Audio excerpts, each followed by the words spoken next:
Listen carefully for happiness. In Little Bear's eyes, Postman Mr. Horse was the coolest. No matter where he went, Mr. Horse was always warmly welcomed by everyone.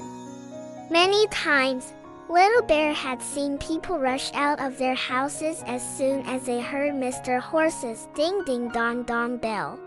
Mr. Horse fell ill. Right now, he was staring worriedly at the pile of undelivered packages. "Mr. Horse, let me help you deliver the packages.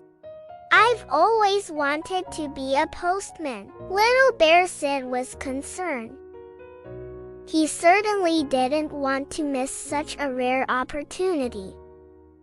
"Then please take this box of chocolates to Mrs. Grouse." Mr. Horse pointed to the small box on the top. "Wow, chocolates!" Just hearing the words seemed to spread a sweet aroma that floated in Little Bear's mind.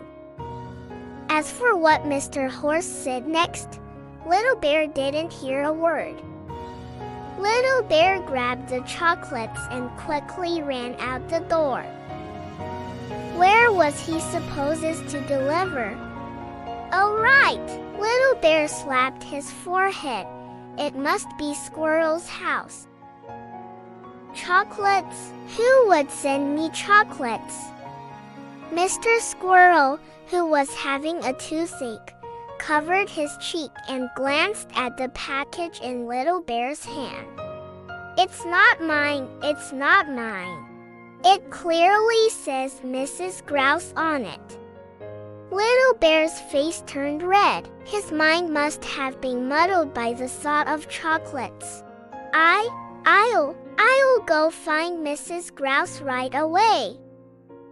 "Dear little postman, you came just in time.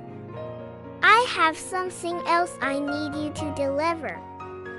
Mrs. Grouse accepted the chocolates and invited Little Bear into her home. The little grouse chicks were playing flying chess, which was also Little Bear's favorite.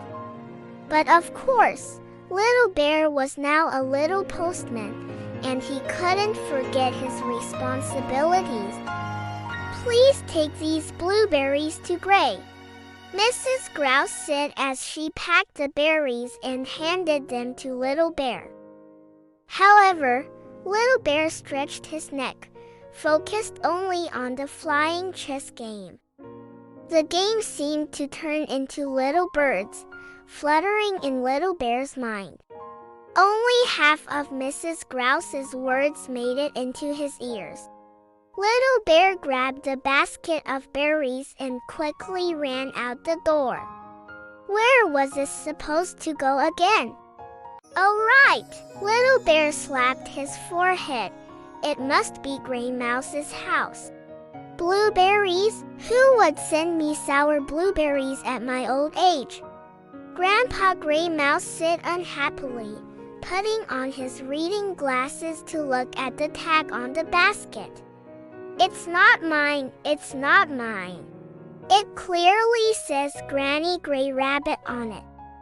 Little Bear's face turned red. His mind must have been captivated by the flying chess game. I'll go find Granny Gray Rabbit right away." "Thank you, dear little postman. Blueberries are my little bunny's favorite. Come in, I have something else I need you to deliver." Granny Gray Rabbit accepted the basket and invited Little Bear into her home. "I knitted a scarf. Look, it's embroidered with daisies." "Oh dear," Granny Gray Rabbit spoke so slowly, Little Bear didn't have much patience to listen.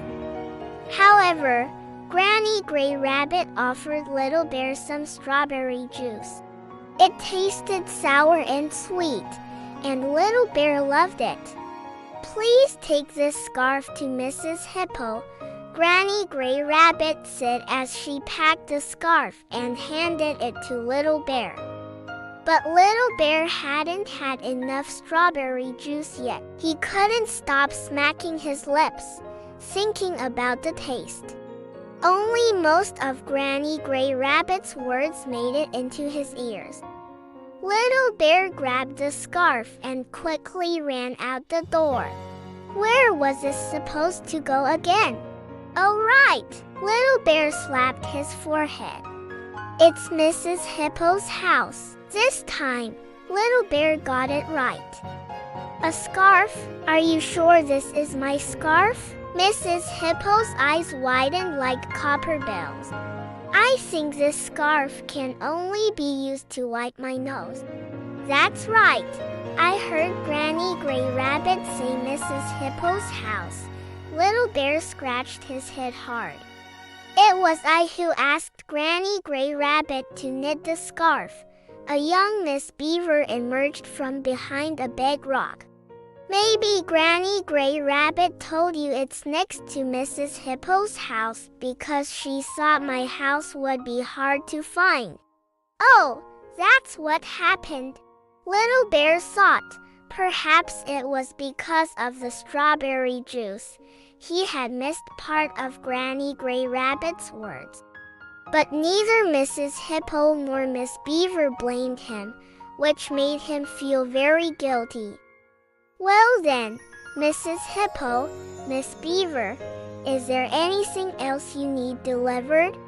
Little Bear said seriously, today, I want to be a postman who doesn't make any more mistakes. Then please help me send my blessings to dear Mr. Horse. Yes, me too. And me too. There were quite a few people sending their blessings. Mr. Horse was indeed the most popular person. All right, one by one. I'll deliver each blessing to Mr. Horse without missing a word. See how carefully Little Bear was listening now. Just as Little Bear was about to set off, Rabbit Mother came running over hurriedly, holding a small package. Little Bear, could you please deliver this package to Mr. Fox? He lives in a tree hole on the other side of the mountain. Little Bear took the package, thinking, this time I must not make any mistakes. Little Bear jogged all the way to the tree hole on the other side of the mountain. He knocked on the door, and Mr. Fox opened it.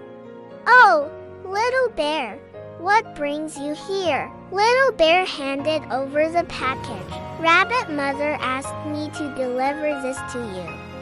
Mr. Fox took the package and smiled. Thank you, Little Bear. You really are a good postman. Little Bear felt warm inside. He realized that paying attention not only prevented mistakes, but also brought more warmth and joy. On his way home, Little Bear met Miss Bee, who was gathering flowers. Miss Bee saw Little Bear and smiled. Little Bear, could you help me deliver these fresh flowers to Mrs. Field Mouse? Her birthday is coming up. Little Bear happily nodded, took the flowers, and remembered Miss Bee's words. He ran all the way to Mrs. Field Mouse's house and handed her the flowers. These are a birthday gift from Miss Bee. Mrs. Field Mouse received the flowers with surprise. Thank you, Little Bear. You really are a thoughtful little postman. Little Bear ran home happily, thinking, listening is really important. It not only helps you be a good postman but also makes everyone happy. In this story, Little Bear made a lot of funny mistakes because he didn't listen carefully. Eventually, he realized his problem, understood the importance of listening, and learned how to listen effectively. Don't forget to listen carefully to what our parents and teachers tell us, or we might end up making many funny mistakes like Little Bear. Listening carefully is very important. It can help us avoid mistakes and allow us to better help others, bringing more joy and warmth. So hope we all together can be like Little Bear and become good listeners. Thank you for watching my channel. Remember to subscribe and like for more exciting story content.